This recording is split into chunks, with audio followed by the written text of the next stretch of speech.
For All Nerd Show is powered by our listeners. Everything we do, from our podcasts, live events, our website, are all independently funded.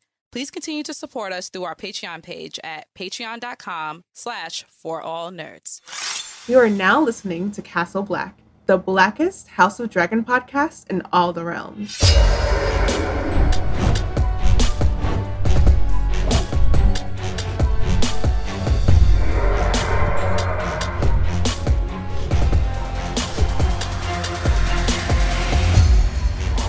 Castle Black. So this is the seat of the Night's Watch.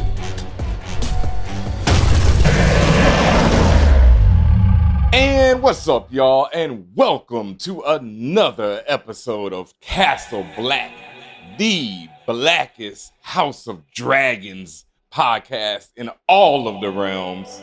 And yes, it's your boy, DJ BenHaMeen, a.k.a. Ben-Ha of the Means, a.k.a. Little Twitter Fingers, the Iron Price is Right, Sir Christian Cold as Ice, the Grand Maester of Munch, a man has no shame, bent off that Alice scent, Biggie Small Folk, Little Orphan Allen, Killer Beesberry, the Half-White Worm, spin the block on Castle Rock, and catch these hands of the king here, back on Castle Black. Yes, as you notice, I'm now leading the show tonight because Tatiana is off and dorn, but I am joined by our legendary maester. Hi everyone, it's Porshea, aka the Maester of Green Dreams, aka Lady Mary Jane of Highgarden, aka Baela the Targaryen Princess, just mind your business, aka call me Smokesy because I'm trying to get chose. Wow. Very nice, very nice. And yes, like you know, by listening, by reading the thumbnail, by all of that, you're back on Castle Black. This is now episode 6 of House of Dragons, and we are here to talk all about it. It's, only 2 more left, coming down to the end of the season, and things are moving along. It's, a lot of things, off the top, let's just say a lot of things that we predicted last week have come true. But, we'll get to all that, as always, you can always know that when you're here at Castle Black, you're getting that wisdom and that knowledge every time. Plus all these jokes, but these jokes coming. So They make themselves at this point. Pretty much. And we start off, I have to say, with, one of my favorite families, the Lannisters, finally showing off that swag that I love them for. He looked like he was a rapper with an entourage. He came through and he was like, so y'all got my writer, right? Like, that I only show up for my host to be hosted and my king to bring his dragon. That's the only way I'ma show up. My man said, if I don't have green M&Ms, you know what I mean? I ain't there, buddy. In the form of a dragon. Yeah. Shape them like you would do Legos in the form of a dragon. Thank you. Only green ones, too. Only green ones. Yeah, only green ones. You know what I mean? I want my dragon to be uniform. Yeah. My M&M dragon to be straight up. Yeah, these niggas rolled up with a lion. And the lion roared as on cue. It was like, what's up? Like, really? Right after he said that he needed his people needed food, the lion rolled up and I'm hungry. Yeah, and you looking like a snack over there, buddy. So, you know what I mean? Get it right or this lion gonna eat. But yeah, no, these niggas rolled up with a lion. Like, what the fuck, dog? What are you doing with a lion? You're not going to let that hoe loose on the battlefield or anything. So it's like you just really rolled up with your mascot. Really, dog? You really went through all that effort to bring a lion to this hoe? And then had so I just enjoy that at least the Lannisters are consistent, because it doesn't matter if they're firstborn in the line of Lannister or they're 80th cousin Lannister. They are all arrogant. They all just they know they're that one. They know nobody's going to try them. And the way he was my Westerman, homeboy was oh, so how many people did you bring with you? I think he was going to pull rank. I think he was oh yeah, I probably got more men than you. This is my spot. And he was nah, I have a host of 80,000 men. And he was well, okay, so I guess you calling the shots. And he's yeah, I'm calling the shots. Where's Prince Aemon? Make him come here too. And then, we cut to Aemon up in the castle. And I know you were talking about this. We were talking about this off air. And a lot of people have been saying that Team Green's council is, much better than Team Black's. But I think the real issue is that Team Green might have a better council, but their rulership so far has been ridiculous. You went from Aegon, who's just not really there, to this nigga, the future school shooter Aemon over here, who just is a problem. He's just like Daemon, but younger and probably more vicious, everything. So it's like, you can't put that type of person as your king and expect your council to work. And then, you got Littlefinger, little Larys over here just fucking up and getting sun. So I really think in this episode, it was more like, it seemed that really Team Black made better moves this episode overall, definitely. Yeah, I think what was interesting to me was that, like, so the way that Christian Cole was, like, not trying to help Alicent out when she was trying to make her bid for being regent. But as soon as the other lord, I've been forgetting this man's name. Because I just feel like if you're at this point, if you're I don't know that nigga's name either. Yeah, if you're sitting at this table and you're not like the Maester or Larys, then like you're definitely like a red shirt. Like you're probably gonna die. I don't know. At some point you're gonna die, and the Maester might go too. We'll see. Oh yeah. So, anyways, when that guy is like bringing up like, oh, they need to make an alliance with like the triarchy, which is what they are calling like where the the twins, right? The young Greyjoy, where the Greyjoys are. Okay, yep. He's saying to make an alliance with the Greyjoys by offering a betrothal to Alicent, and of course, Crisco, as soon as Alicent's like, absolutely not, immediately knee-jerk reaction. Oh no, I will not be doing that. Christian Cole's like, well, she speaks wisely. Okay, sir. But he says the Dowager Queen. Yeah. Now, for the listeners, what is Dowager? Dowager is like so she's not the ruling queen, or it's like she's not on the actual throne because she's the mother, queen mother, basically. Yeah. Yeah. But usually when they're dowager, and this is like when I usually see it in different works, the dowager is usually like in her like 60s, like older. Yeah. By the time they're calling her dowager, so it's kind of shady.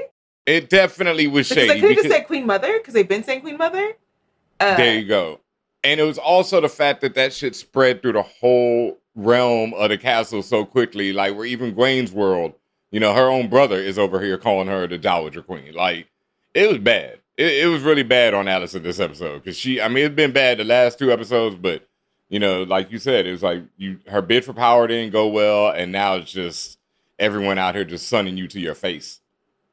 And I think it's kind of like she tried herself, because by making that bid for more power, they were like, oh, now we see your end game. You've made yourself clear. So now we're going to just make sure we put you in your place, because how dare you think you could ever aspire to hold the seat? You woman. Even if they're your sons. Like, literally. Yeah. That's what it boils down to, like, you woman, like, it don't matter. Sons, brothers, fathers, don't matter, maybe fathers. Only fathers. And only one father really has been like, let me put my daughter on the throne. Pretty much every other dad is like, nah, I'm good on that. She's a woman. She's it's like hard not to see it as like it like being like it. At some point you keep seeing it over and over, and at first you're kind of angry, whatever. At this point, I'm just like, it shows like the insecurity of patriarchy so badly that like if you like, what if a woman got on the throne and she ruled well? And to be honest, like, whenever they skipped over the queen that would be, like Rhaenys, she was the better prepared person to take on the job. Yeah. I feel like the men were scared that she might shake up things enough for them to be like, oh, we might not be able to like jostle for position under her because she might shake crap up on us. So they were like, basically in counsel to her father, who was like King Jaehaerys, who's supposed to be known as the wisest king that ever was in Westeros, basically telling him that like if she were to be queen, they would not work with her. Wow. So then that made Jaehaerys be like, well, I gotta make the move that'll save the realm. I guess that's wise though. I was about to say, well, that's not that wise, but I guess from his position, because that's the problem. It's like you can be the one dude and be like, yeah, my daughter should be king, queen, whatever you want to call her. But after that, you're still the one dude, and then there's 50 other dudes with power, with families, etc., who are not going to agree with that. And you know this. And so that's what you don't want to have the realm torn apart with war. And that's what Viserys didn't, he wasn't on him. I mean, he had a lot of issues. My man had a lot of issues, but one of them was, saying she should be queen, knowing that it's not going to work out like that, especially when you die immediately after, bro. Like, no one is going to believe you after that. And people are going to try and take this shit regardless. Yeah, to be fair to him a little bit, though, like, I don't know that they were saying it to his face. Like, they were saying it to Otto. Like, you could see Otto having conversations with the nobleman being like, oh, we're not going to F with Rhaenyra being queen. We got to make sure we get a man on the throne. But we didn't really see Viserys sitting, because he was, like, falling apart. He wasn't really at a lot of, like, shaking hands and doing all that. He left Otto to do that. Yeah. And that was another area of, like... mistake. Yeah. And no shots, but, Viserys was a little bit goofy if he didn't realize that himself. I don't think that was... I'm not saying that he didn't realize it. I'm just saying that, like... He might have been overly optimistic. Yeah, that's what I mean. He just wasn't, like, tapping in the way he was tapping in. Yeah, you got to read the room, fam.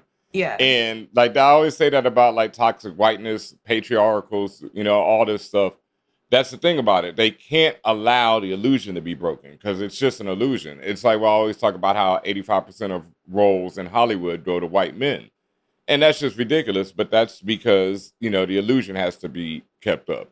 And I talk about how they'll sacrifice money, just like this. In this world, they'll sacrifice, having a great kingdom to keep the illusion up. And it's the same thing in our world where they'll sacrifice money and whatever to make sure the illusion stays up.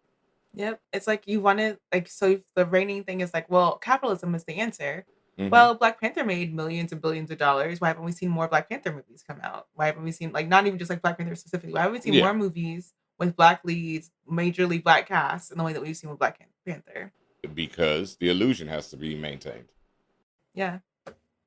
Don't you just love systems? Don't you just enjoy this world? This racism is killing me inside. You can't even escape it in fantasy because it's so true. Okay. Talking about not escaping. Well, like, the jig is basically up with Alicent. Like, she's like, it's so funny because, like, whenever Aemon stops her before she can leave the council room, it was like a teacher with a student. It's like, no, you stay after class. I got something to say to you. And he was like, so, remind me why you've been here again? Yeah, it was just like a teacher with a student. I've been there with a teacher, like, are you going to do any work at all? You know what I mean? Like, what my man told me when I graduated, he told me, I don't think you got enough out of your Howard education. Said, yeah, all right, bro. Like, nigga, you going to let me pass me so I can graduate or not? Like, right. Like, I guess we're going to see, because guess what? Guess what? I'm still leaving. I'm out. Yeah. The education has been rendered. I am done. Let's go. I don't, like you said, we'll see. We'll see. Yeah, thanks, buddy. You're doing great.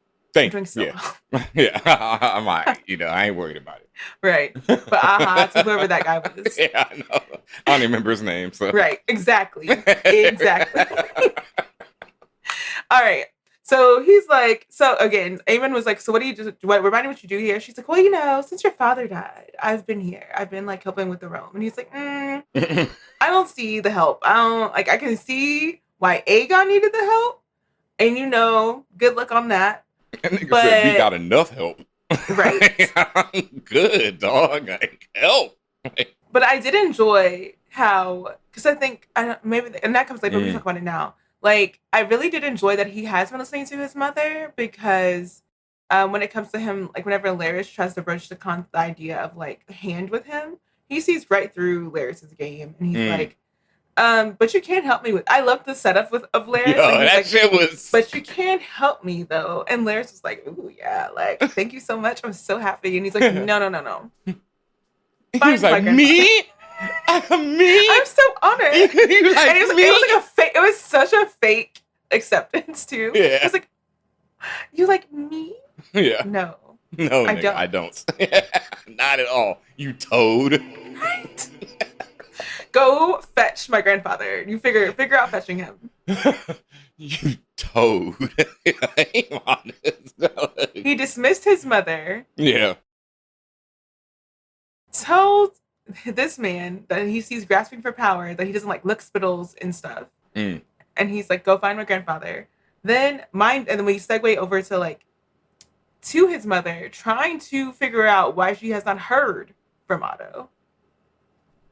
Because Otto has not been replying to her messages. And And he ain't been replying to anyone. No, he hasn't.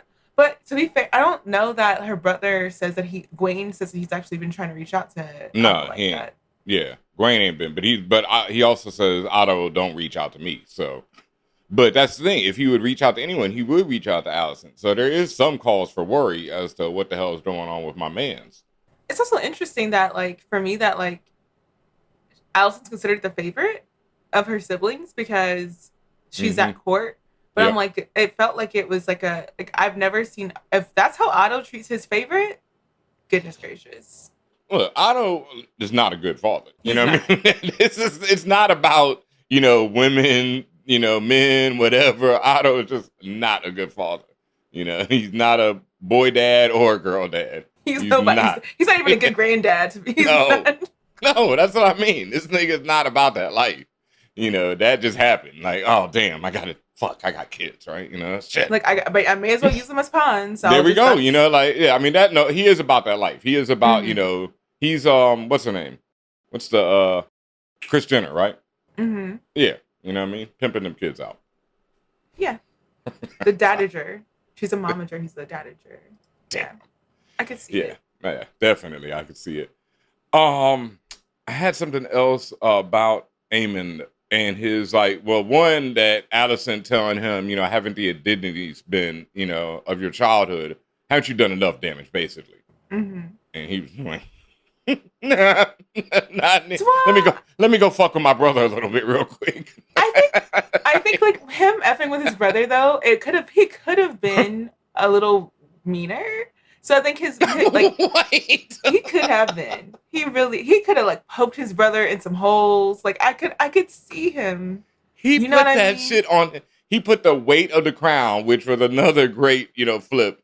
Because what's her name talks about how it's the burden to bear, and he put that weight on that man's chest. Like, remember, you can't take this. Yeah, you can't handle this, homie. You ain't built for this life. I don't think you have to be much meaner than that. And remember, he's burnt up.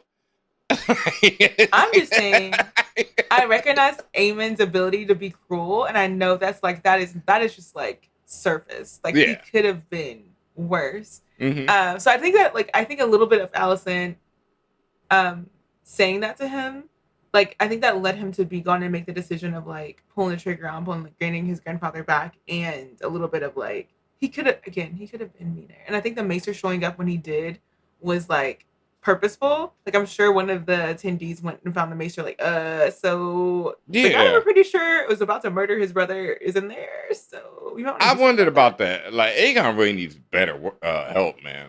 You really can't find good help these days. Because come on, fam. How did they even let him get up in there like that? Everyone's jockeying for power, and they're always again that question that Varys put out, in Game of Thrones. Where does power lie? And people are going to go wherever they feel like power lies in that moment. So fuck this dude. He burned up anyway. He is one heartbeat away from actually being the king, and everyone knows that for Aemon. Yeah. Yeah. The other thing, so we click after we because we're kind of mixing up a couple different scenes, but it doesn't matter because the next thing we see, whenever we get to see the Dragonstone, is that we're seeing the Black Council, and this is the way that Rhaenyra is actually introducing the thought that there can be a dragon rider outside of the house and line of Targaryens, because she says there is old Targaryen blood within the line of Darklands, and she's offering up the option for Sir Darkland, who is her highest ranked military person basically on the council, to take on being a dragon rider. And honestly, who would have someone offer them being a dragon rider and not take them up on that offer? Anyone saying? Like, I know me and you both love the dragons, Portia, but you are a grown ass man, Mr. Darkling Duck, and you have never before this moment, not once in your life, probably ever even was like, you know what, I could ride a dragon. You know, never. Not once. You called them gods. Me, myself, if I'm calling something a god, I'm not going to attempt to ride it. You know what I mean? I'm just be like, all right, that's a god. I'm a man. This, I ain't for this life. And, I feel like the only way I'd be comfortable with like a dragon is if I if I were like one of the people who worked with dragons. Like if I would like had that dragon around me since it was like a baby. Yes. Then I would be really comfortable with like playing with the idea of meeting a dragon rider. Because Yeah. I'm like, this dragon don't know me out of dirt. I'm not trying to, no. Mm-hmm. I can That's just build what a I'm talking relationship with about. a dragon whenever I pop up and say, let me ride you. Like, no. Let's back up a few steps. Let us be friends. And then I can try to possibly persuade this dragon to let me ride it. And, I've talked about when they're sending people to get ate and sending people and just having bad moves in general. And this was another one, I have to say. Like, I get it. You desperate times call for desperate measures. But you got to look at this dude and be like, nah, he ain't the one. You know what I mean? Nah, fam. He is not built for this life. She has to test the theory of, she had to test the theory. I get it. And that's the thing is like, you got to know when you're the experiment. You got to know when you're in a test and when somebody's experimenting with you. Because she is like, oh, there's blood down the, like, the grandfather's like, okay, sure. Perhaps maybe we could consider some ways that we could approach it and not just me wearing a barbecue sealed suit while I walk up to the dragon for the first time. Possibly. Like, yeah, that's what I mean. Like, he was so shook and everything. They're like, don't show fear. This man showed up in full on armor. That's showing fear right there. I know some people ride their dragons in armor, but you haven't gotten there yet. Yeah, you ain't even gotten there yet. You got to walk up to that joint like, humble. Bare chested. Yeah, humble. You can't be reaching for your sword when it pulls up. None of that shit. Like, it was a failure from the gate. But we have to talk about Sea Smoke being so petty. Player, please. Sea Smoke, I like love whenever we get to see the personality of the dragons, and I was not prepared for Sea Smoke because like we know that like Lenore was his rider, but we didn't really just see Lenore and Sea Smoke's relationship like that. Like we just saw maybe like a shot or two, like whenever he pulled up on Damon, whenever he was like the king of the whatever thing or whatever. So like you don't really get a chance to like get a feel for Sea Smoke besides the fact that he's been roaming around Driftmark doing whatever he feels like doing as a dragon will do. So when you see Sea Smoke pull up, and it's like there's multiple dragons in that pit. Like he's not the only dragon around. Yep. So you're like kind of intrigued because you're like, oh, maybe Sea Smoke, because Rhaenyra did say, she's like, I feel like Sea Smoke has like been in a place where he's ready for a rider. Like he's looking for a rider. Mrs. Bond. I mean, not but to be fair to Rhaenyra, he was looking for a rider. That just wasn't the one. Yeah, but that again, like. It's like she went in that book, found the first name, and was like, "Word, all right, let's try this nigga." Like know when you're an experiment, and he was the experiment. Know when you're the red shirt. No, like you gotta know. You gotta know. You gotta look around and be like, "There's Captain Kirk. There's Spock. Oh fuck." You know what I mean? Like this, I'm gonna. And again, as a researcher, she asked this man for his consent. She gave him. She was like. So you do realize this will be the first time in centuries that we've ever straight up told him that he was the control factor in this experiment. And he was still like, yeah, I'll take that pill. I'm down with that. Word. Yeah. I'm going to wear my aluminum foil and everything. So whenever it's time for a barbecue, it'll be nicely seasoned for the dragon. A nice char. Because I really can't. I mean, they didn't even give him a dagger like the other nigga. Well, the other ready. The freaking people who've been working with the dragons, he was like, if I get burnt, out. Yeah, I'm out. I already know. Also, let's talk about them niggas with dragons and how they are covered in soot and scratches and shit. Like, it is not good. So I figure they're messing with the little dragons when they're, like, getting slightly charred and shit, because they have led a rough life. Well, they up to gotta that work with point. all the dragons to be like, because the other dragons, how do you think they're getting fed and stuff? You know what I mean? No. Like they're not leaving the pit like that. So Yeah. So they just catching random hits and all kind of shit. Dragons. I don't like that's how you know, because like and I love that Tahoe did call the dragons gods, but so the main thing is like they don't really have control of like once they're out of the pit and they're roaming and riding, like they have a rider, then they're kind of at the behest of whatever the rider wants to do. Yeah. But it's really fun that like they're toying with the humans. Yeah. Like a god would. Like they're just, oh, my food's a little colder than I want it to be. What's up? Like I know I can char it, but like you were slow. What's up? Like I feel like that's why the scratchers are from. Like they're whipping their tails around whenever they know they're still behind them. Like, get out of here. Yeah. Yeah. And like, even like you said, the rider is giving suggestions to the dragon. Let's say it like that. Because Vhagar, and that's why that little boy got ate. Because Vhagar was not hearing that nigga. You know what I mean? Vhagar was going where Vhagar, like, you know what I mean? Like, Vhagar he set him off, yeah. Like, so Vhagar would not have been at Storm's End on Vhagar's own intuition. No, definitely. Yeah. But like I say, it's suggestions. Vhagar's like, oh, you want to go here? Cool. I feel like going there anyway. I feel like stretching my wings. I've been a little bored lately. Yeah, let's do this. Yeah. But then it's like, you don't want to eat the boy? Nah, nigga, I feel like eating this boy. You know what I mean? That other dragon fucked with me. I'm eating that nigga. I think it was more that Vhagar was just like, I'm irritated. Like, this little dragon think he got me. Fuck this nigga. Right. And that little boy was just like, oh, he's like, oh shit, there was a nigga there was a boy there. That was Vhagar. He's like, word? Shit. Yeah. Damn, sorry, Holmes. Oh my gosh, can you imagine if Vhagar were high? Like if he was like a smoked out dragon. If she were a smoked out dragon, she was like, word? A boy? Word? Shit. Yeah. Damn. Should have told me, nigga. Shit. Oh well.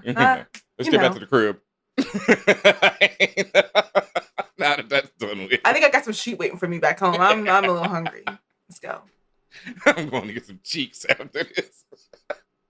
Oh, all right. So what's next up in this episode? Speaking about Vhagar, we're going to talk about like the next biggest dragon that the Targaryens have. Wait, just one last thing. Cause like I said, that nigga was still rolling around in the flames. And Rhaenyra's like, damn. Rhaenyra was, and Rhaenyra, like, again, being the researcher, was just like staring, like, oh shoot. Yeah. Well, and Jace was like, come on. She was just like, Oh, Jace is hilarious. Like, people have talked about Jace's serving face, but Jace's face, when my man walked into the room, he gives the nod to Rhae, like, yeah, this nigga gonna get cooked for us. This nigga ready to die for us, mom. Yeah, I mean, Targaryens. Like, okay, we're gonna get there. Okay. Yeah. Next biggest dragon is Caraxes, which is Daemon's dragon. We don't see Caraxes this episode, or Eric's. I think it's Caraxes. But we do see a Daemon, and once again, whenever we see Daemon's dragon. No, in this episode? Yeah, it's up in the hills when he's trying to leave Shorty, when he's trying to walk out. Yeah, you see the dragon, and you even hear it making noise and everything, calling out to him. Because Daemon's ready to go. Because he's had this is the final dream too many. But this dream, it feels like it's more of a memory than it's actually just a dream. Because it's him comforting Viserys after the death of Aemma, who is Rhaenyra's mother and, Viserys' great love. Yeah. So, and what I think is coming what this final memory / dream is showing us is that, like, Daemon has been running from his insecurities this whole time. Like, all these, like, things that he's been running, like, towards, like, oh, I want the crown. I want to be named the heir. I'm the best one for this. I'm the one who can best that battle. I can do this and that. I'm the best of this and that. It's really just him kind of, like, trying to overcome or, like, bluster around his actual insecurities that he holds inside. And whenever he, like, and that what that actual insecurity is like feeling of powerlessness. Like whenever he's like with Viserys, like all he can offer Viserys is a like comfort. He can't actually solve anything for his brother in this moment. And as soon as he pops out of the dream, like he's like begging to get out of this dream. Like he's like pounding on the door really hard, just trying. And it's it's a memory. It's not even like it's something that was like him sadly having an Oedipus complex. It was like him with his brother. It's something that probably likely happened, and he's freaking the F out. Like, I gotta get out of here. And so whenever he finally comes to and he comes out the door, he's immediately um, being paranoid and calling everyone around him like a spy. They have an out for him. And he's confronting the wrong people about spying on him, watching him too much, and having set him up. And so it's only whenever he's running out, packed up, ready to go, like you said, like he's going towards his dragon, and he's by the werewood tree, that Alice, conveniently is there. And it does not confront Alice the way that he just confronted the steward of freaking Harrenhal. He just talks to her about how he feels. And it honestly, I know that he knows that she's a real person, but it also kind of feels like he doesn't feel like she's all the way real. Because, like, why would he tell her the things he tells her this way? Well, I think that's what I wanted to talk about there is, and we've been talking about this, throughout this, is like, Tahoe brought this up, how he talks to her is different than he talks to pretty much anyone else. And the powerlessness that you mentioned, I think goes back to him not having the power to save his mother. And that's where, it's like how we talked about also Daemon and Aemon being like flip sides of the same coin. And both of them had indignities forced upon them when they were young that they've never really recovered from. And they're still, punishing the world for it because they can't deal with them themselves. And so I think in her, he sees a bit of that motherly type figure. And so because of that is why he talks to her the way he does, why he entrusts her, why he allows her to feed her, do things like that a mother would do. And that's why, even though they have this real intimate type relationship, we haven't seen it turn into more of a sexual thing yet, at least, like we did with, this episode with Rhae and the White Worm. So, while he's confiding in her, just like Rhae is confiding in the worm, it hasn't turned in that because I think he sees her as that more motherly figure. And so that's why he's, like, please, she's like, you want help? No, I just need counsel, but, really, I need help, Ma. Please, mommy, please help me. And so I think that's why he is the way. And I think that it's a really dope, part of his character is that's why his, issue is, and that's why he sees his brother in this dream. And, like you said, he was powerless to help him, and he knew that.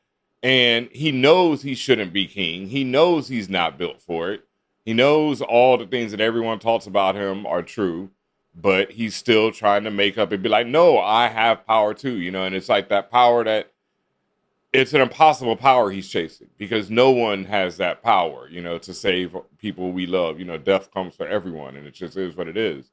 But he's still trying to change that. So he wants basically unlimited power. Unlimited! To try and bring back the love that he can't bring back. And that love that he never got. Yeah. And I also feel like it's kind of like I said he was being paranoid, but it's also kind of like he's finally peeping game. Like he's finally figuring out that like something like is there and is messing with his brain. Like it's intentional. It's not that he's just like that Harrenhal is just cursed. Like something is specifically targeting him while he's there. And that's why I feel like it's so strange that like he is like he has to suspect Alice, but he just like is not. And I feel like part of the way that she gets through that is because she kind of like. And it's just, again, this is for me, this is would be a sign to like not trust her. So she kind of like speaks to him about things that only he could know from his brain. Yeah. So she speaks about like lessons that he's learned. And he's like, man, I don't want to have a lecture right now. But she's really repeating lessons that he's literally learned about like the burden, like the crown is not a prize to be won, it's a burden that must be bared. And your brother is what, he's shown you that. And you've never really taken that on and thought of it that way. And I'm like, that honestly feels like all the more reason for him to suspect her, because why would she just like know what his brother said to him, so that's what it gets confusing for me. And that's why like her being a mother figure to him or the counsel that he's always wanted is interesting as the answer, because it's like he's almost there. He's finally like seeing through why he is where he is. But he's trusting her with helping him get there, but she's helping him get there by putting him like in these visions that like cause him so much pain. Does he know the Song of Fire and Ice? No. See, well then, all right, again, like, I feel like people let Rhae and Viserys and pretty much the whole Targaryen line slide on that part when they talk about how they don't want the crown. Like, she doesn't want the crown, right? She is one of the best people for the crown. I will readily say that. I think her reactions to losing it are, not the best, but at least she would have been a good ruler if she had been given the chance. But on the other side of it, that Messiah complex that they have also really, I think inhibits them and is problematic. And because Daemon doesn't have it, he just has his own complexes. He doesn't realize that. And because he doesn't know this about her, I don't think he knows that, she is pretty much hell bent on, keeping that crown. And that, I think, when you have dragons at your disposal, is where it's problems. And like you've talked about, the Targaryens are basically colonizers in the first place. So it's a lot of stuff where it's like, yeah, okay, but yeah, play it please, because, none of these people care about the small folk, really. It's like it took the White Worm to make even Rhae do something.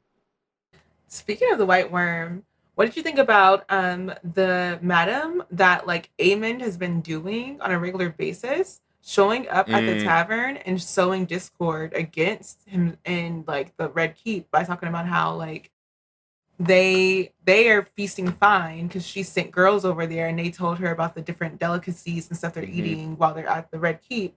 But like the small folk over here at the tavern, over here on the last drag site, either they have fish from the ocean that's near like King's Landing, or they are scraping by with like the menial like little things that they have grown and stuff.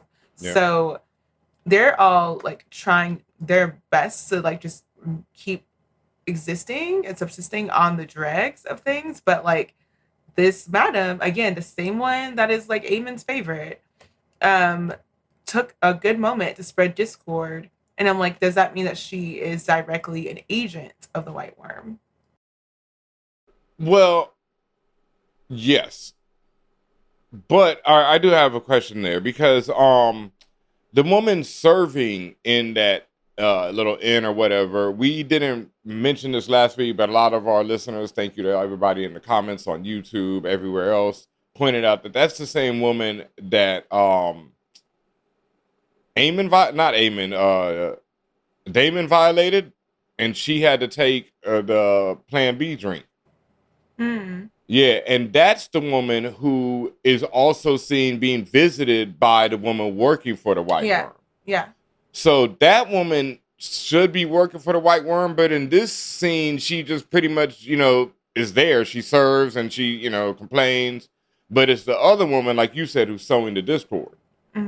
So it's interesting. I mean, I would assume the White Woman has many people working for her, obviously. But yeah, it's definitely... We're seeing, the White Worm, using PR in various ways, like using negative PR and using positive PR by sending the boats in, like we talked about last week. Like we said, is one of the things that we called on this episode, that she needed to send food over and let the people know that it was her sending the food over. Boom, she did it. And, the people are quickly, I mean, the flip on how people turned on, people were already turning on Alicent, but goddamn, niggas like, one fucking loaf of bread and niggas is just like ready to cut your head off now. And it's funny because like that's the thing that Alicent knows to do is like, oh, I can win over the small folk by being like the penitent, religious queen mother figure. They know they can always find me in the sect or whatever, that I'm a regular thing. And then she took Helena, who is already in a very vulnerable space emotionally. Helena is one episode away from being Tommen and, face plan. I'm sorry. I'm not, you're not lying. You're not, this is not. What was she talking about not singing? Were those crickets? Something like that, I think. Yeah. Yeah. All right. Because at first I thought they were birds, but then it's like, I had to zoom in. She's like a bug girl. She's more like, she talks more about bugs than she does. Yeah. So what was the significance of one of them not singing? Because that definitely has to be some type of, portent, right? Of something. Like one cricket not singing? Mm-hmm. Who is not singing anymore? Otto ain't been singing. Aegon ain't singing.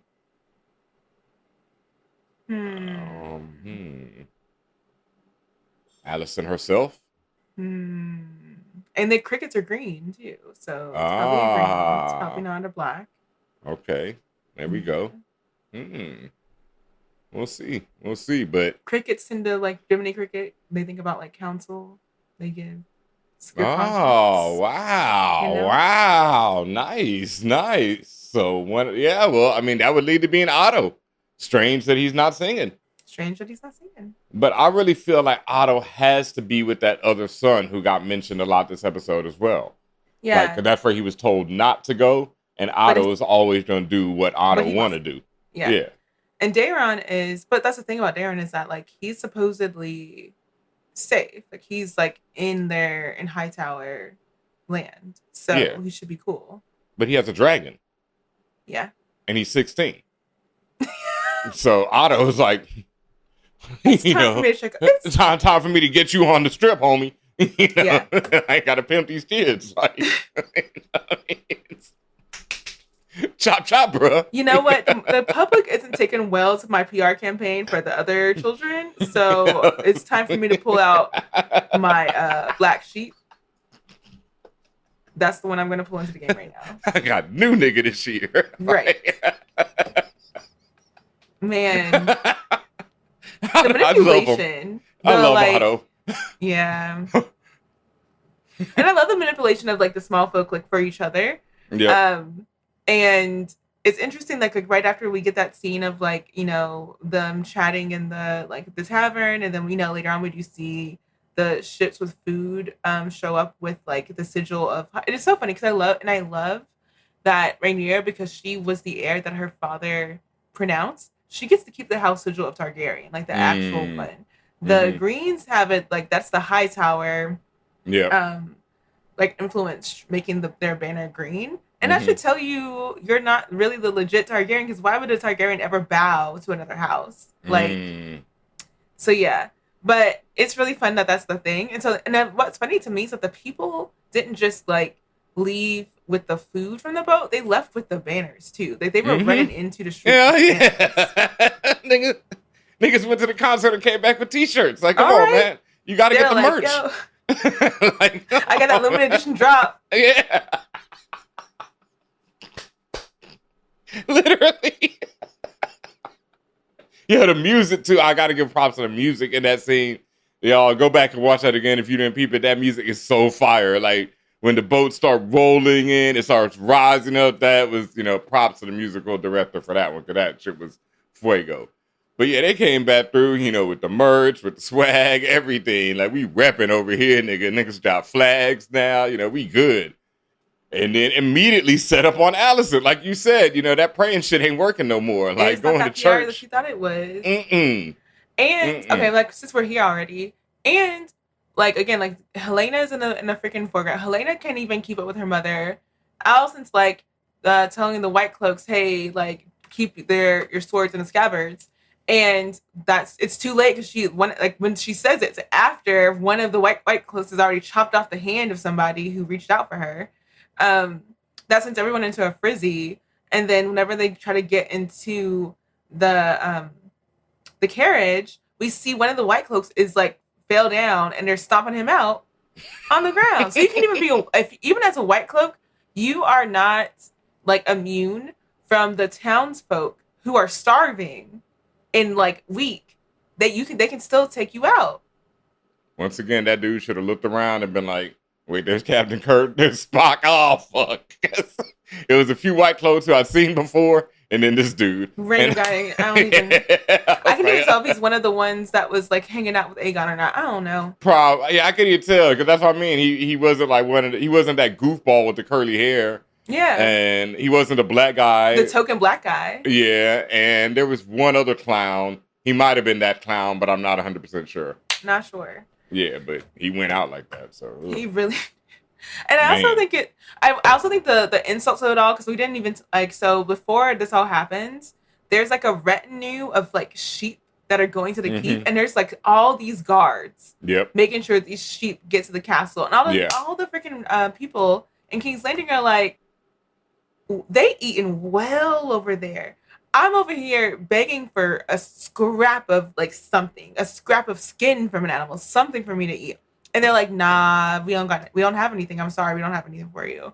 And the first thing that Aemon responds to people of King's Landing being like starving or whatever, he's like, well, they should be blaming that on Rhaenyra as she's the one who has a blockade. Like, nigga, you the king. This nigga Trump. You know what I mean? Straight up, this nigga is up there being like, oh, well, somebody else's fault, right? Like, I don't know, it's nothing to do with me. I'm eating fine every day. Bruh. Like, you the king, bruh. No. But, and another thing that last week, we were confused about the two white men, about Russell Crowe looking dude. And once again, I'm confused. Yeah, okay, so Smith is not the Russell Crowe. Because Tatiana says he looks like Russell Crowe, and I really don't say that, so it confuses me when she said that. There's the Smith and there's the fake king nigga, or fake prince, whatever. And in this episode, we see the fake prince stirring up shit when the sheep go by and complaining about the food. And we see the Smith's wife. We didn't see their black and white daughter this week, did we? No, but I think that we saw, like, wasn't it the Smith who, whenever the people were running through with food like this, he like knocked someone out to get some? Yes, that's right. That's when we did see the Smith. Yeah. Smith's gonna have a bad ending because he's ruthless. Like, you know what I mean? That it ain't gonna work out well for the Smith in the end. I don't know. I wonder. I'm still not sure where he's going. Like as far as a story arc, but I don't see it being a good ending for him. I don't think that family is gonna make it out of the city. No, I think them being held up at the gates is like a sign of like they're not gonna make it out of there. And it is, I mean, we didn't see her this week, but it's hilarious how the show is in color and it looks like that daughter is in black and white. Because she is straight up grayed out. Oh, well. But yeah, we were talking about, the Smith. Well, I don't know if the Smith ever made it into our potential Dragon Riders.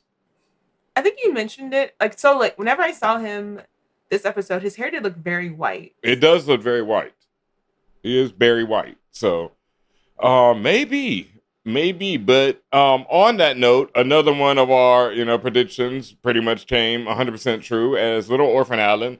I love how he shows up in this episode with his head wrapped, and we're like, nigga, come on, bruh, come on, it was a prediction when I said he's shaving his head every day, but when he shows up with the head wrap, it's like everybody else around him got to be like, bruh. You know what I mean? You over there talking to the white haired dude with your head wrap. Like, bro, you're not fooling anyone at this point, Little Orphan Allen. I'm like, I understand. Like, whenever like Corlys was like, I'm offering you the opportunity to be like my first mate or whatever. Like, again, I understand the whole impulse of like nothing good comes of like a nobleman taking interest in you because like they're gonna again that's whenever you become the experiment. Yep. And he's like, I'm not trying to be an experiment. And he asks if it's a command or an option. And then Corlys tells him, I will see you tomorrow. Yeah. And so he's like, oh, so great. So, but the layers of it is that like they both know their father and son. And he just is like, I have no other choice. I'm going to be a Nepo baby now. I don't want my people to think I'm a Nepo baby when he's talking to Adam. And I'm like, bro. And then Alan's like, boy, be for real. Like, if you're Denzel Washington's son, just be Denzel Washington's son. Oh. God damn. Shouts to John David, who for the longest, I did not know his name. That man had multiple movies and he was still Denzel Washington's son. Same. I mean, to this day. Yeah. Oh, Denzel Washington's son got a new movie? Denzel Washington's son. True. Okay. I knew that. Right. Yeah, I might peep that. Like, that's the thing. He is a draw, but he's still Denzel Washington's son. I'm honestly, this is a whole sidebar. Denzel in his Gladiator movie, like that freaking trailer, I was like, so I'm watching this. I don't even go to the theaters like that, but I will go out and watch. I mean, it's Denzel, like, it's Denzel, but like nothing like that because I've seen Denzel like have the Macbeth like trailers and stuff. I'm like, I've been wanting him to do like a highfalutin like accent. Rich old words kind of role, but like and just like in a dynamic setting, like a merger of his action roles and his like Shakespearean ways. Roles, and it's like a perfect like mix of the two. Yeah, because he had no accent in that trailer. That man straight up sounded like he was from Yonkers. He sounded like he was an speaking, but like in a way that was like, play with me. Yeah, I got fuck power. around. Yeah, right. Yeah. Okay, But back to this. That's kind of the kind of aura that like Corlys is trying to give. Like I feel like he's trying to give like, I'm kindly, I can be your father figure. We can be cool together working on his boat. And at the same time, he's giving like, no, actually, you have no other option but to be my heir. Like you will be the House Valerian. Corlys always comes off soft as fuck to me. He is no Denzel. Like he always comes off, like the hurt puppy. He's trying to be his own version of, like, I feel like in his head, that's who he is. But he just always comes off like a kid puppy. Like when Rhae was at the council and she's like, I've lost Rhaenys and her dragon, and they cut to Corlys and he's like, it's like, nigga, get up. Like, your daughter already sunned you over this last episode. Ain't no more time for crying.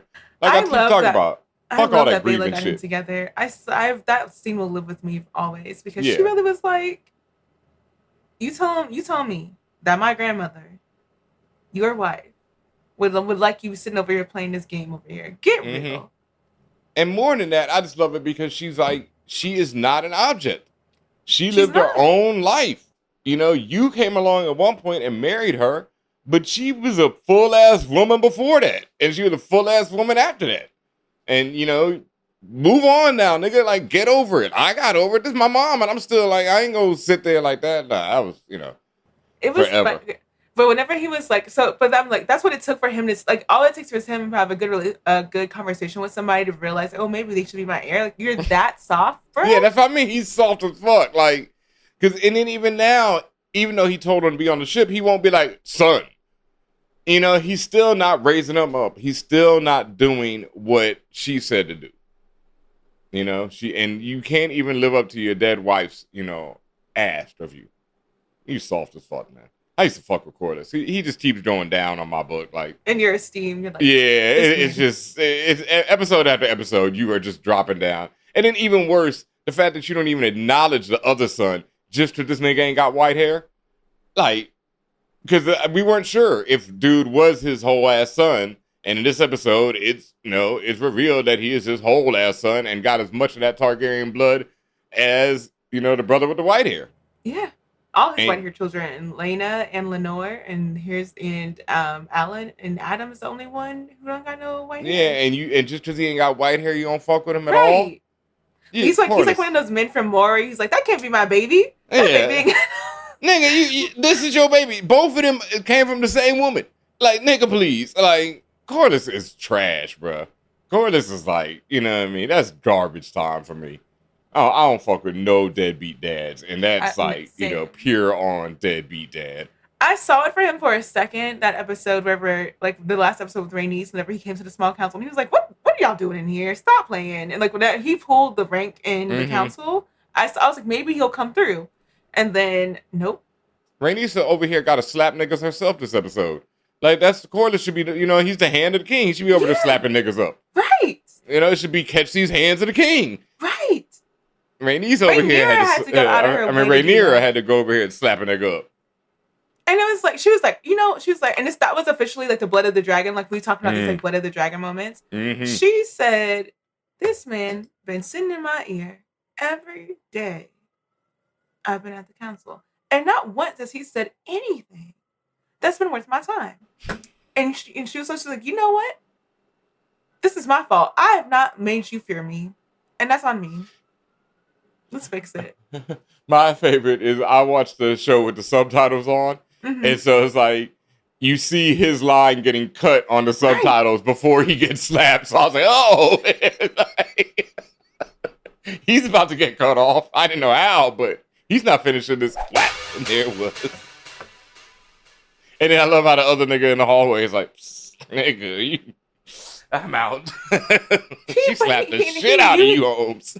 He had the nerve to stand there like he didn't deserve it. Like, he should have, like, he looked to his man like, yo, did you see that? And his man's like, yeah, I saw that, nigga. She slapped the shit out of you. Like, he should have gave a nod, like, yep, I deserve that. That was on me, yep. Nah. Nope. He was like, did you see what she did? And then he was like, word, nigga, yeah, you deserve that shit. Oh, goodness. And then, like, immediately after, like, she's over here, she's, like, having a crisis of, like, identity, basically. She's like, my own son doesn't believe I got it. I don't even know if I got it. I just sent a man to his death for this dragons. I mean, that, look, like, it's debatable about Little Luke. It is not debatable about that this one. man. Use But that man as an experiment. He was the experiment. They all knew what they were doing. They knew it. That's what I mean. They knew exactly. They all knew it. When he's walking up, and she's like, "Go on ahead. I got some nice dresses for you." They stood back there. It was like, but there's like, for me, I was like, is this a ritual? Like, because like the way that the dragon keepers were like kind of chanting or whatever to call. So I'm like, like maybe it's just like the typical. And at the same time, I know that's not true for the Targaryens. They're bold. Like they'll just pop up on a dragon and be like, "It's time to claim. Let's go. What's happening?" Yeah. And I'm interested, like in the books, I don't think they really give us an idea of how Rhaena was rejected from the dragons, but like we don't I don't know exactly like how that happened, like how her interactions went, but we know that she definitely tried to link up with some of the dragons, and they were like, "Nah, we're good on you." So that was like, I always also kind of want to know like if her feeling the way she feels like rejected by like being a dragon rider is also based on like the way they did it. Like, were they just as petty as Sea Smoke whenever they rejected her? Like what did they do? And they were probably little too. So like when she tried it's like I think she tried the like Vermithor, Silverwing, and Sea Smoke. I don't know if she tried all of them. I know she tried, but I know she tried one of the older ones. I'm like them older dragons. They're not nice. No, and she was young then too. So yeah. But on that note, is she about to go out and get this dragon in the wild? That's the question, right? And what dragon is this? Is this a new dragon that we haven't seen yet? It's probably, if it's a big dragon, let's see. What are the big dragons that are left? There's just so many. The dragons be wildin'. Yeah. There's one that is not Sea Smoke that has been like seen kind of like picking stuff off the coast. Where's Vermithor? Where's the big one? Vermithor is in the Dragon Keep. Okay. He don't go out like that. Yeah. Yeah, he's in Dragonstone. Okay. Silverwing is like, they're like, Silverwing and him are bonded, so they're chilling because their riders were together. Who is it? Who is this dragon? I'll remember. Yeah. It's not it's definitely a medium-sized dragon. I'm trying to think of like what was a medium-sized dragon at this time period. Well, she called it larger, formidable. So it's it's something. It could have been Silverwing that popped out, but I don't think like, so the dragons don't be popping out like that unless like there, like I said, that there is a dragon that's been spotted, and no one. I think people call it like a scavenger dragon, if I remember the story correctly. Like the townsfolk in that area, they all call it like a scavenger. They don't know the name of it. I think whenever the writer is identified for that dragon, that's whenever we actually get some understanding of who that dragon is. Okay. Well, that was definitely, what a twist. Because, hopefully, because I would love to see her ass back on a dragon, because I love to see these little black girls on these dragons. It's such a beautiful image. So. Yeah. And I just feel like, I feel bad for her because her like, she's supposed to be rejected. I think that the whole like Lady of the Aries, she's really, really playing games, like saying that like, your letter from Pentos has come and blah, blah, blah. And we're going to send some men with you to take you to the ship. There's just something very off about the whole situation that she's willing to like get rid of her. Yeah, she's willing to risk Rhaenyra being pissed off because it's not just her, it's her Rhaenyra's sons too. Yeah. What? Yeah, so what game is she playing? What game is she playing there? Why is she trying to get rid of them like that? And like, why is she like smirking about it all? Because when like that was the deal, right? You go there and I get a dragon, and then she got a little dragon, so she was mad about that. But she also has a big dragon out there, and she knows that this girl could possibly tame that big dragon. So why would she be trying to get rid of her like that? And then fuck the big dragon. Why would she be trying to get rid of her when she made a deal with Rhae? Right. And she knows that if she strokes the ire of Rhaenyra, and Rhaenyra is the one who comes into power, for real, then she's going to be seen as a traitor, and she's going to have some things to do. But Daemon killed her sister, right? kills like not one of her so she's like so you know how the Starks are like House Stark and there's all the other like northern she's basically that. So she's the House Arn, and the other one was like a noblewoman from one of the other houses. But still, so not her sister, but like someone under her purview, basically. Yeah, so there's still revenge to be had for that. Yeah. And somebody else might have come along and, you know, offered her a better deal. And who would that person have been? Well, you know, them Lannisters. Yeah. And then also there's like the fact that it's with Pintos is interesting too, because like you know those like we talked about. That's big money niggas too, right? Mm-hmm. And then even bigger than Westeros. Yeah. And the whenever I think that's why they gave like the show notes or whatever that those eggs are the eggs that Dany ends up with, because remember those eggs end up in Pintos and Homeboy gifts them to Dany. Yep. But I still feel like that's a red herring right now, at least, because I don't feel like we're going to see Rhaena go off to Pintos just yet. Especially with this big dragon out there. And especially the way she wants 2 little boys with her, too, that are Rhaenyra's sons. So, yeah. And she ain't the one just to go along with some shit. So, yeah. We saw she was brooding into the distance. And the lady was like, well, I thought you'd be happy. And she was like, no, something's up. Yeah. And you lying to me about this dragon. So, you know, you lying about a lot of things. And she already sunned the lady. So, you know, we see the same fire in her that we see in Baela. So, you know, I don't think so. Just a little bit quieter about it, it seems like. Yeah. I don't know how much else we got, but something else I did want to mention, because this came up last week, is when Rhae was talking about how Vhagar's big, but what's her dragon? What's her little dragon's name? Rhaenyra's? No, Rhae, yeah. Hers is not Dreamfire. I believe that's I thought hers is Caraxes, or is that Daemon's? Daemon's is Caraxes. Hers is Eric's. Eric's? Is that? Well, so was she talking about Caraxes last week when she was like, Caraxes is Syrax is quicker? That's what she said last week when she was like, you know, Rhaegar's big, but Syrax is quicker? Syrax is quicker. And Caraxes is the biggest she said Syrax. dragon that she has. Well, if Daemon is with her. Yeah, she said Syrax is quicker. And people were making all kind of memes about it, like Syrax was like, nigga, what? You know, and all that type of stuff. And seeing Syrax's episode, nigga, what? Like, that little nigga has no chance against Vhagar. I don't know what she is thinking. She is out of her cotton picking mind thinking that she can take that little nigga up on that nigga, because no. Well, so let's talk about how we saw Syrax's episode. So, so what happens is, let's talk a little bit. Okay, back up just a little bit. So what happens is, one, but we do it this way, then we can talk about a couple of different things.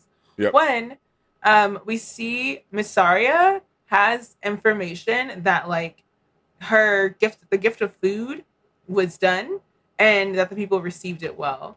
And it's interesting because it's like she got the information really quick, and I mean I'm guessing like sure Ravens could be involved, and I'm like they're how did she get that information so quick that it went so well, and how well people reacted to it, to them doing the food drive thing. And then have you ever seen Juice? Have you ever seen the movie Juice? A long time ago. All right, well, Samuel L. Jackson plays a dude who knows everything. You know, I think he runs the arcade, but he basically just knows everything. And at one point, Q, the main character, wins the DJ comp so he can, you know, get into the big DJ battle. And on his way back to the arcade, Samuel stops him and is like, "Congratulations on winning." You know, and he's like, "How the hell did you find out?" And, you know, Samuel just like, "Nigga, you know, it's me." And that's Miss Arya. Like, you know, it's like, don't ask how she knows. Nigga, this is me. I know. You know? I know things. And that's hilarious. And it's so funny because it's like, she seriously was just like, yeah, so I know it's happening. And like, this is again in a moment where, where she's like, reckoning with the fact that like she is like having a conscious and identity crisis because of who she is, which needs to happen. How Jace doesn't believe in her, and Miss Arya ends up like comforting her, But it's like, it's so funny because it really could have gone either way. Because like first they're just talking about Daemon and his loyalties and the world being cold and cruel. And that's whenever that discussion about the cold and cruelness of the world and like how Mysaria ended up with her scars, how that was from her father, how she was like not learned not to trust anyone, but she's put her trust in Rhaenyra. And it's like, oh, cute hug. And then It was never a cute hug. I don't think it was going any other way, especially from Mysaria's viewpoint. Mysaria knew exactly what she was doing in that moment, and it was not going any other way. And she also knows how vulnerable Rhae is right now and how much she needs that type of love and support and affection and everything else that comes with it. So no, Mysaria does not make moves that are like, oh, Not wow, I calculated. can't believe this happened. You know, no. Mhm. No. Mysaria was like, got him. You know, let me deliver this good news and deliver something else along with it. I enjoyed that like in this conversation, she called Rhaenyra steadfast, like consistent, like steadfast. And in an earlier conversation where Allison, who was the other person that Rhaenyra probably held those kind of feelings for, they never got anywhere with. Allison calls here's her son that is been out with the Hightowers, being called steadfast. Fast, yep. And so there's something about those like two words being dropped. Oh, stalwart and steadfast being dropped. No, he's been called stalwart. How those words have been dropped that like I think it's like a call for what they're looking for. Like that's what you're looking for in a ruler. That's what you're looking for in someone who is going to hold power. You need someone who is both stalwart and steadfast. And also like in the case of Mysaria and Rhaenyra, it kind of feels like these are the kind of like emotional relationship that they both needed. Like Rhaenyra needed someone that she feels like whenever she's down, she can tell them about her vulnerabilities, and she's not feeling like they're like actively using it against her. We'll see if that's true or not. And like with Mysaria, she's like being vulnerable in a way that she's telling Rhaenyra she's never been vulnerable before. So also we'll see if that's true. So I think that's an interesting kind of thing. And I think with Alicent, she like it's kind of like a hopeful thing. They're both looking for hope in each other. And with Alicent, she's looking for hope in her son Daeron, who she didn't like raise. She's like, and she's looking for hope from her conversation with Gwaine, being like, I wasn't a good mother. And he was like, you did the best you could. And it's like, did the girl do the best she could? No, I mean, that was pure shade. Gwaine is so full of shade, and I love him for it. He's like, you did the best you could, like, which was not much. You know, like, was pretty pathetic, actually. Yes. And he even says it when he's describing her. And like you said, stalwart, steadfast. Because not once does he say, like you. Just like his mom. Never once. It's all these things that are not like you. And like he says, people who are raised over here aren't like that. Like you were raised over here. You're not like that. You're grimy. Because that's what this place, makes. Grimy people. Yeah. Not like your son. I might have mixed up my notes. Because like, I mixed up the dream that Daemon had at the beginning. Why was that? So because the first dream he had of Viserys, like in the beginning, was of Viserys on the throne. Yep. And then at the end is the one where he comforts Viserys. So yeah. But I just think that overall that is a discussion about powerlessness. Anyways, I was like, what was I mistaking? So yeah, I think there's something about like the loyalties, remembering the people who embodied the kind of like parts of themselves that people want to see as being worthy of being in leadership or whatever. Like Viserys, like I mentioned like a couple episodes ago, people have been talking down Viserys this whole time. But like they also like have been recently being like, but he did do this and he was really good at that.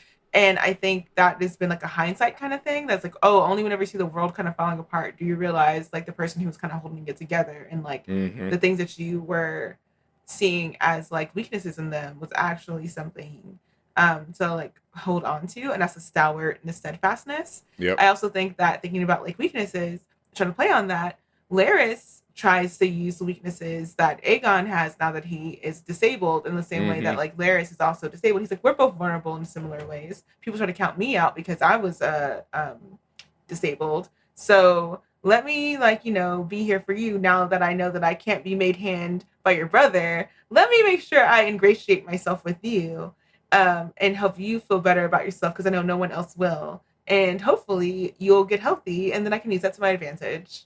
But Aegon was like, I'm not like you. Like, oh, god damn, Milk of the puppy now. No. That's Aegon's reaction. I was like, damn it. Oh. One last thing we need to talk about, Sea Smoke choosing Adam. And I mean, that was cool. Adam was not ready. I loved how Sea Smoke is very intentional. Yeah. And I love that he went from being frying a crispy little knight up for himself to being like, because to me, this is how it read. These little humans are going to keep trying to figure out what I want, if they can get someone to ride me. Mm-hmm. And I've already decided who I F with. I've peeped them. I've been seeing them on the beach. We have been, playing this game. I see you, you see me. And I feel like we have a connection. So I'm going to go find my homie on the beach where we usually see each other. Yep. And I'm just going to let him know, I'm ready. Let's go. And so Sea Smoke pops down hey, what's up? And Adam was like, oh no, I'm about to die. And Sea Smoke's like, hey, how we doing? And that nigga was shook. And we were talking about this, how, just like Massaria and everybody else, he has been peeping these dragons. And he's been telling his brother, get chose, get raised up and all that. And he's also been plotting on it himself in whatever way. Because he knows he has that blood in him and he knows who rides the dragons. So but to be fair, I don't think he from his fear that he showed, I don't think he ever really intentionally thought a dragon would approach him. No, that's the thing. He had the idea, and like I said before the show, it's it's a famous fight quote. Everybody has a plan until they get punched in the face, and so he had a plan. He's like, yo, maybe one day, just he had a dream. Yeah, if I could just get close to that thing, I'm hopping on it. Niggas wouldn't know what to do with me, nigga. I'm coming stunting on this dragon. And then that dragon rolled up and he was like, yo, nigga, though. Those are jokes, you know what I mean? It was he was not ready for it. Like I was saying earlier, it's I feel like that we peep game, we've been seeing each other across the hall or whatever. Mm-hmm. And he's and then the dragon was like, so word, we up? And then and he was like, oh, I was not ready for this level of... you know what I mean? You might be crushing on somebody and then they say something and you're like, yo, dog, no. Let me go be a dork over here. Nah. You gonna do it or you're not gonna do it? What we doing? No. And I swear Sea Smoke's face, last shot of Sea Smoke's face whenever he's looking. It's what's up? What's up, girl? I see you, boo. Hey, what's up? Hey, Shotty. How you doing? And this nigga just not ready for it. You know what I mean? Not ready for it. I love We've all it been so there. much. We've all been there. This is my favorite dragon interaction this whole so far. Best dragon interaction. Yeah. Yes. No. Sea Smoke is pure comedy this entire episode, and like you said, it's great to see their personality. We've seen Vhagar be the whole grumpy old cat type thing. And Sea Smoke is more like a young, playful cat, out here just fucking with people and then, doing what he wanted to do. Just like a cat, It's no, I'm not showing this nigga affection. I cut this nigga in half. And then this nigga over here. Basically, Sir Darkland was like a mouse. He basically just played with him. Yeah. Played with his food. Straight up played with him, just like a cat does. Toyed with that nigga. You give me a shiny thing to play with this time. How nice. How nice. Let me make him think he got something. And that famous last line, boy, I've done it. I fell out of my chair right there when that nigga said, I've done it. Nigga, you ain't done shit. You about to learn. When I saw Sea Smoke back his head up a little bit, I was like, oh. And then that fire started rolling up in that mouth. Too late, my man, like I said, had that dagger ready, boy. He was like, oh no, I The ain't rest of the suffering through dragon this trainers shit. saw it too. As soon as they saw his head, it was like, ooh, Oh, we out. exit stage left. Yeah. We out. Okay, last dragon interaction was, so while Rhaenyra and Mysaria are getting it together, someone comes up and interrupts. One of the Queen's Guard comes and interrupts and is like, hey, do you think he saw? Yes, he damn sure saw. He was very awkward about it. He was like, he saw. Yeah. Mm-hmm. I mean, it was full on face smashing at that point. Like, yeah. Yeah. Possible They did not pull that off well. No, she's over here wiping her lips and shit. Come on, man. Like, looking sloppy. And then whenever lip spittle. Wait, whenever real quick, because lip spittle to... came up twice in this episode. Lip spittle is hot to her, right? That's what they're saying. Like, right? That's the hot to her. Like, you got that lip spittle, you got that hot to her. Yeah. It was so. I love it. He interrupted them just to say, someone has claimed sea smoke. We don't know who it is.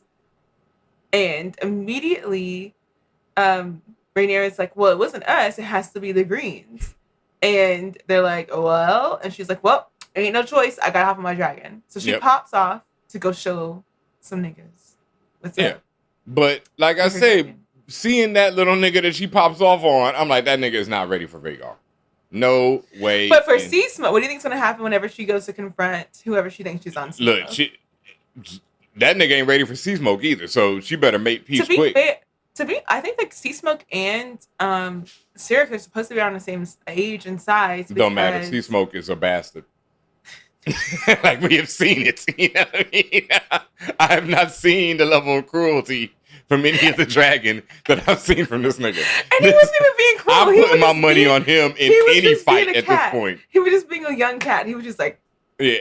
I put my money on him against Vhagar. I don't give a damn. This nigga is ruthless. This nigga will find a way. Right? You know, I mean, Vhagar's pretty much a bastard too, though. But he an old bastard, and I think sea smoke might catch him slipping. How do you think it's going to go? Do you think that Rhaenyra will be confrontational? Do you think that she'll actually end up winning? Rhaenyra being confrontational? Well, she just smacked somebody in the face. No, yes, that's what I mean. Yes, era. she gonna be confrontational. That's what this woman does. You know, it's just usually not in the right way, but you know, she's like non-confrontational with Rhaenyra. You know, that's she's like her. passive aggressive. Yeah, super passive aggressive. You know, like set it off and then walk away. Literally, that's what she does. You know. Yeah. So yeah, I'm hoping cooler heads prevail, but like you said, she just slapped a nigga. She's feeling herself right now. You know, she picked up the sword with the dragon on it. She ready, you know, but hopefully not, because again, sea smoke is a problem.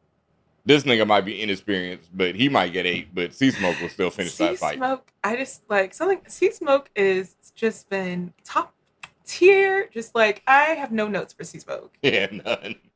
He's a pure professional. Yes.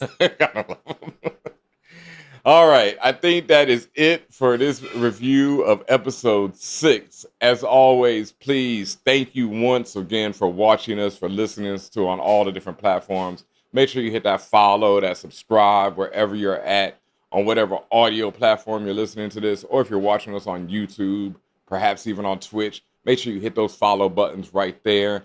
I'm at DJ BenHaMeen. That's at Porshea Knows on all the different socials and all that. So you can make sure you follow us as well. Make sure you follow our other co-host, Tatiana King, who will return next week for episode 7. What else we got going on? You can hit us up on patreon.com/forallnerds if you want to support the whole movement. That includes For All Nerds podcast as well as Castle Black, plus everything else we're always doing out there. You can hit us up on forallnerds.com if you want to cop some merch. Hopefully very soon we're going to have a House of Dragon design. We've been working on it, but nothing really came through yet, so we'll see if we get something. But we do got the Gucci Mandalorian up there, plus the Lionel Richie, and some other new hotness coming very soon. We got 2 new designs coming very soon, so make sure you head over to forallnerds.com, leave your email and all that, so you can get updated when we got the new drops. And let's see, it is now, what's today? July 21st as we're recording this, and you'll be probably hearing this because, you know, I know you'll be peeping this as soon as it drops. So we are heading into almost said New York, no, but San Diego Comic-Con week, at which I will be out there. Your boy DJ BenHaMeen will be at San Diego Comic-Con. You can find me at the Titan booth on Thursday doing a signing, and I'll probably be hanging out there throughout the weekend. If you're looking for me, I'll probably be around there.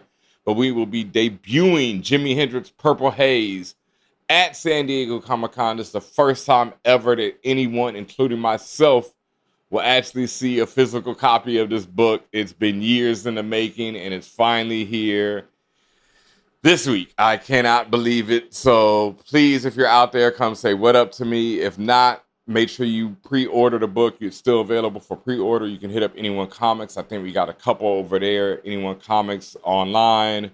Or if you're in Brooklyn, you can stop in and hit them. We'll be doing a signing there when the book actually does release, August 27th. Right now, that is the date, August 27th. So we'll be doing a signing at Anyone Comics in Brooklyn, August 27th. And you can also head over to bigdjenergy.com and you can order it there. If you don't want to Google or do anything, just go right to bigdjenergy.com. Leave an email as well there. You get some free music, some updates on the book, and all kind of other stuff. So, yeah. And Porshea, I know you got, some other things popping, so please let the people know about that. Well, first of all, love to see dreams coming true. I'm so excited to see the book. Also, I am on another podcast called Wizard Team, #Wizard Team. You can find us on all the podcast places. And we are talking about Black fantasy stories over there. Right now, we're reading Bloodmarked. So if you're into Black people in fantasy works, pop on over. Mm-hmm.